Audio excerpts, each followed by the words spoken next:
and the crash plane in Pennsylvania.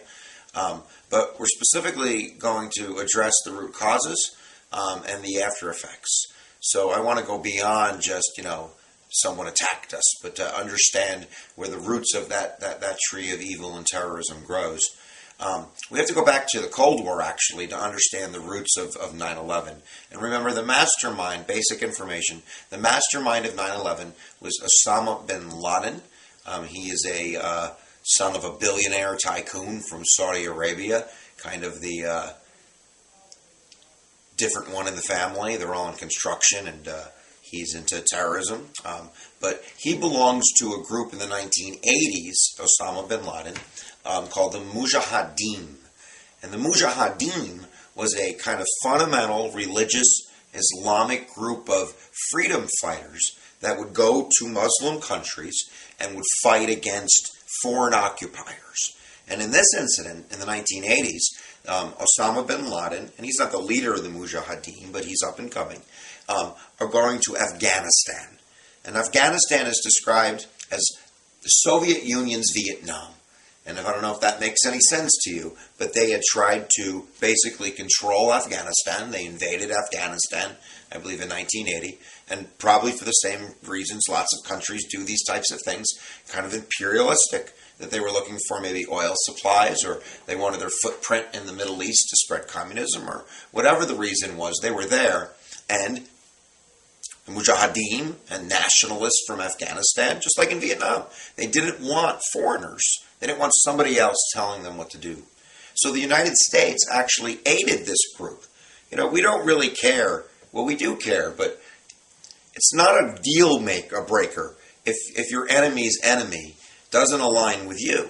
So do we agree with the Mujahideen's theology? Some of the strict Mujahideen and the strict Islamic fundamental sects of the world, veil women and from head to toe. I'm not talking about headdress, but I'm talking about a slit for their eye to see through.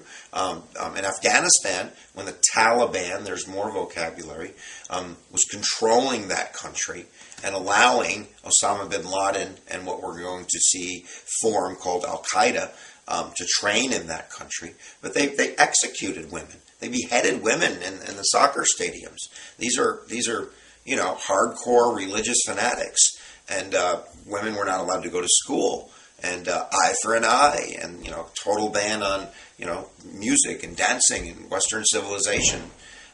So that is a different system, a very old system of totalitarianism and religious zealotry, and we haven't seen that in hundreds of years in terms of controlling countries.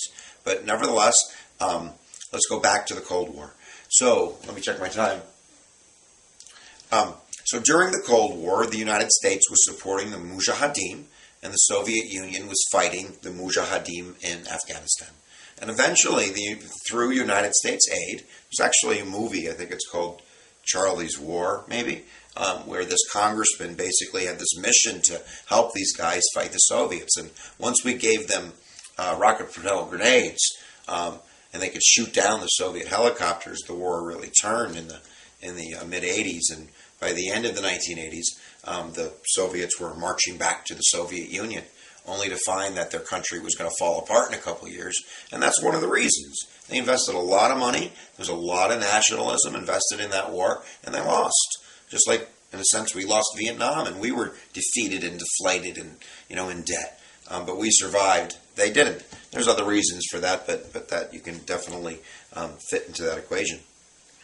So, after the Soviet Union left, basically the United States left too. We weren't going to really form a deep relationship with the Mujahideen. We have connections, and maybe some business connections and some oil connections with that group. But basically, Afghanistan kind of had a lot of civil war, had a lot of people jockeying for power. They have a lot of, I can't go into the politics of Afghanistan too much, but eventually the Taliban controlled Afghanistan, and this, I think they took over in 1999 or 2000, and they invited Osama bin Laden, or they allowed Osama bin Laden to basically set up training camps there. Remember, he's from Saudi Arabia. So why is he forming Al-Qaeda? Why is Osama bin Laden wanting to attack the United States? And You've heard the phrase, they hate us for our freedom. And, I'm not arguing with that. I'm not saying they love us for our freedom. And they certainly don't want to set up a theocracy of Islamic fundamentalism that is free. But nevertheless, I think that's a more complex answer than they don't like us for our freedom. And I think part of it traces back to the Persian Gulf War. And nobody's laying blame. Nobody's going to ever say there's a reason why somebody should attack you on 9/11 or anything is justified. We're just looking for what's in your enemy's mind so you can understand how to react and how to be stronger or how to make different decisions or make the same ones, but nevertheless to be wiser for it. So I'm treading carefully because, I'm dealing with the death of 3,000 Americans and, basically a change in the paradigm and the system of politics in the United States, and people disagree. So, time check. And we got about 3.5 minutes, guys. So in 1991, when Iraq invaded Kuwait, and we did that in the 1990s in the last lecture, and the United Nations was in and on, on it and everything.